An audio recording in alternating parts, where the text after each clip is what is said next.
Saudara-saudari yang terkasih, di hari Minggu yang ke-6 pagi hari ini spesial ini kornya dari mungkin Bapak Ibu juga kok koyo ora wong lingkunganku ini dari berbagai penjuru, ya betul ya. Ya, ini kor dari PUPR. Betul. PUMR.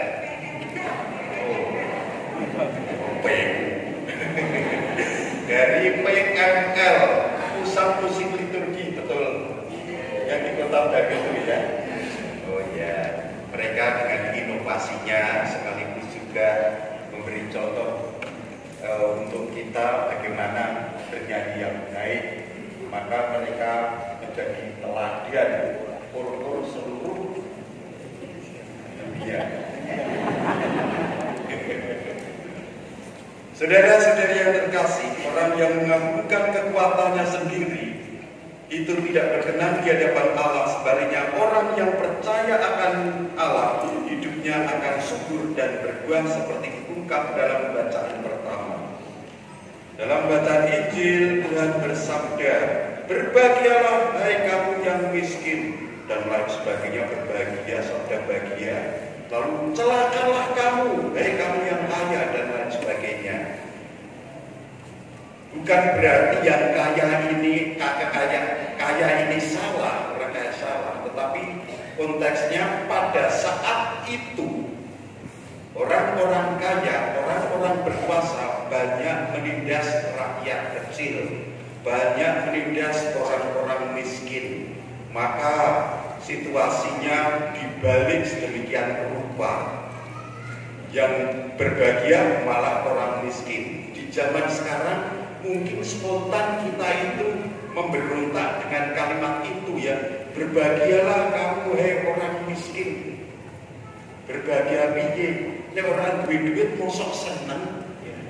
Kan enakan jadi orang kaya, punya duit banyak, mau pergi kemana-mana, plesir kemana-mana, bisa. Keluar negeri, bisa. Mungkin juga makan enak, ke restoran mana, bisa. Orang mie ayam terus. Nah, ini situasinya pada saat Yesus bersabda, memang demikian. Orang kaya, orang berkuasa menindas rakyat kecil. Sehingga sabda itu muncul. Saudara-saudari yang dikasihi dan mengasihi Kristus, apa yang disabdakan Yesus ini menandakan bahwa mungkin tidak bisa dirasakan sekarang kebahagiaan itu, tetapi kebahagiaan kekal itu akan dirasakan setelah mereka yang miskin, mereka yang tertindas, mereka yang dicela, dianiaya karena Yesus Kristus, itu suatu saat karena kesetiaannya kepada kehendak Allah nanti akan merasakan kebahagiaan yang bukan hanya sementara, tetapi kebahagiaan kekal dalam kerajaan surga. Maka yang menjadi pertanyaan di zaman sekarang, apakah orang miskin itu bisa berbahagia, mencicipi kebahagiaan ketika masih di dunia ini? Oke, nanti akan dibahagiakan karena kesetiaan kita kepada Tuhan, akan dibahagiakan di kerajaan surga, bahkan kebahagiaan kekal. Tetapi apakah pernah mencicipi kebahagiaan di dunia ini? Saya bandingkan dengan sebuah cerita. Ada seorang anak laki-laki kecil bernama Paijo, ya. Yang pun mungkin baru dengar nama Paijo, karena nama mereka itu pasti bagus-bagus, kelihatan dari dandanannya, ya. Gak ada yang namanya Paijo. Paijo ini adalah tukang semir sepatu. Dia duduk di depan supermarket yang gede, atau kita boleh mengatakan mall, sedang merenungi nasib. Kok nasib ini pahit banget ya? Enak seandainya saya jadi orang kaya, enak banget. Aku pengen makan apa, mudah. Pengen pergi kemana-mana, mudah. Jadi kan orang miskin kayak gini, rekoso, penyemir sepatu. Kalau nggak kerja nggak makan. Kalau nggak kerja orang tua aku yang di rumah yang nggak bisa apa-apa, yang sakit-sakitan ini tidak bisa apa-apa. Jangankan pengobatan, makan pun nggak bisa makan. Dia harus bekerja keras, nyemir sepatu pagi, siang, bahkan malam. Dia lagi berfantasi. Tiba-tiba ada mobil mewah datang. Rupanya mereka orang kaya, mobilnya mewah. Dia sudah ada harapan, dan ini mudah-mudahan semir sepatu Payu, jasa Payu. Lalu keluarlah seorang bapak ibu, cepat-cepat mereka masuk mall belanja Rasigo. Lalu dia balik, seandainya aku bisa duduk di mobil itu, seandainya keluarga punya mobil seperti itu, seandainya aku jadi orang kaya, pasti aku akan bahagia. Lalu kaca jendela mobil mewah itu turun, yang bagian tengah otomatis ya, bukan pakai ekor ya. Nampaklah seorang anak kecil seusia dia dan tampan orang priayi, bersih, wajahnya putih seperti saya mungkin. Nah,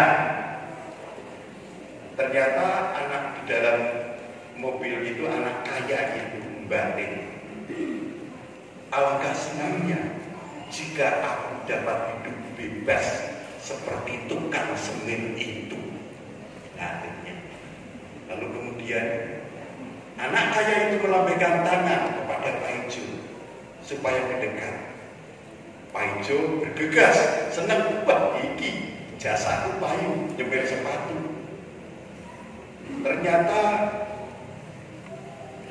ditawari, maukah kamu menggantikan aku sekarang duduk di kursi ini, di kursi di mobil ini, dan nanti hidup menggantikan aku.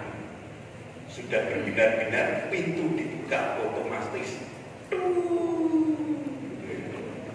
Lalu ternyata Pak Ijo melihat anak kaya itu lumpuh, kakinya lumpuh. Lalu spontan Pak Ijo menjawab, tidak, saya mau jadi penyemir sepatu saja. Lalu terjadi perbincangan singkat di sana. Si anak kaya itu sebetulnya lumpuh karena kecelakaan, sebuah kecelakaan. Orang tuanya yang protektif akhirnya lebih super protektif lagi terhadap dia karena dia anak tunggal, anak satu-satunya. Maka kalau pergi dia nggak boleh jalan-jalan, tetapi cukup kalau misalnya pergi cukup duduk di dalam mobil, buka jendela, itu sudah maksimal. Kemana-mana dijaga, kemana-mana ada pengawal. Overprotective ternyata membuat dia tidak senang, tidak bahagia, karena kayak dirampas kebebasannya, dirampas kebahagiaannya. Maka dia, anak kaya itu pengen hidup bebas seperti tukang semir sepatu itu.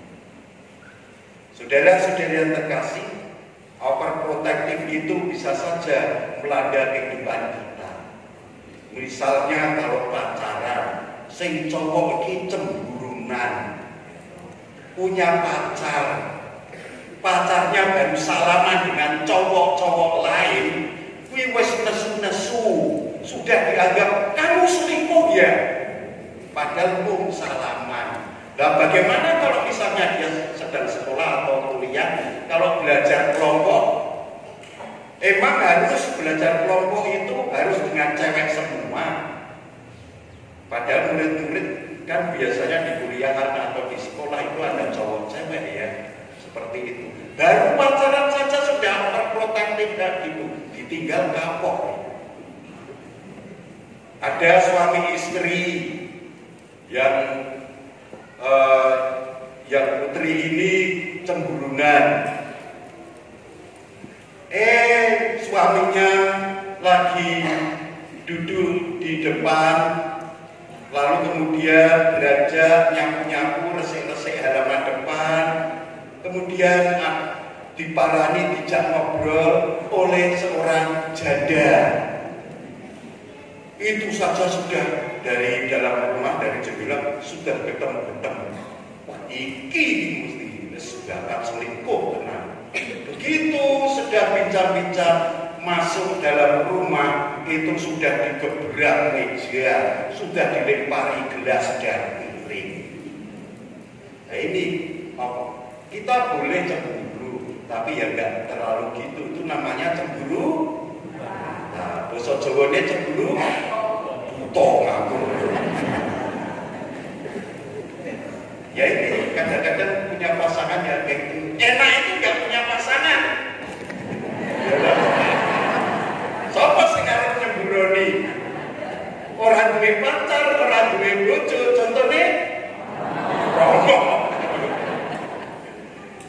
Saudara-saudari yang terkasih, kuncinya adalah sebetulnya apapun keadaan kita, kalau kita mau bersyukur, kita akan merasakan kebahagiaan.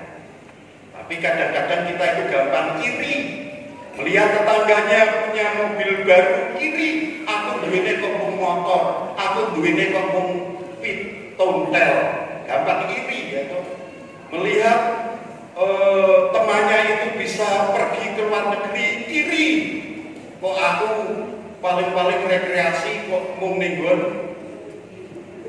Gembira Loka misalnya. Itu sudah mewah ya bagi orang wanitanya.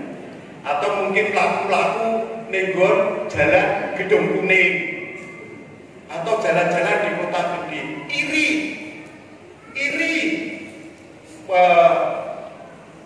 karena melihat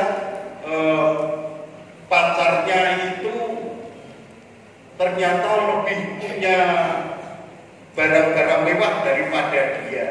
Iri karena temannya itu ternyata mempunyai ini dan itu dan lain sebagainya. Kadang-kadang kita itu seperti itu.